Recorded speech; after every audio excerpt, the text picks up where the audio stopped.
जुलै 2024 रोजी महाराष्ट्र शासनाने काजू उत्पादक शेतकऱ्यांनी 1 किलोला 10 रुपये अनुदान देण्याचा निर्णय घेतलेला आहे।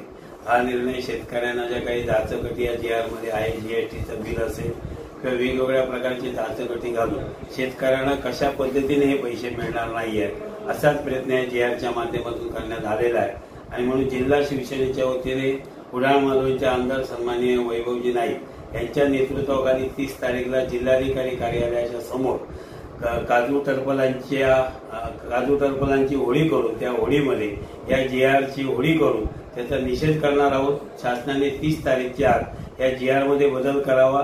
GSTचे बिल आज कोणत्याही शेतकऱ्यांजवळ मिळणार नाही आहे किंवा ज्या जाचकटी आहेत त्या त्यांनी शिथिल करावे आणि यासाठी काजू टरफलांची होळी करून त्या होळीमध्ये या GRचा त्या ठिकाणी होळी केली जाणार आहे आणि जिल्हाधिकाऱ्यांची भेट घेऊन या GRची या ठिकाणी GR मध्ये बदल करावा अशा प्रकारची विनंती आम्ही शासनाला करणार आहोत।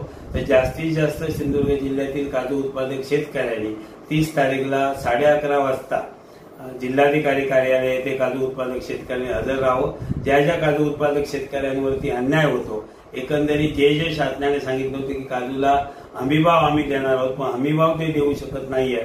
पण या काजू उत्पादक शेतकऱ्यांच्या जखमेवरती मीठ तोडण्याचं काम आणि त्यांची चेष्टा करण्याचं काम आज या महायुतीच्या सरकारने केलेलं आहे आणि त्याचा निषेध म्हणून या GRची आम्ही होळी करणार आहोत।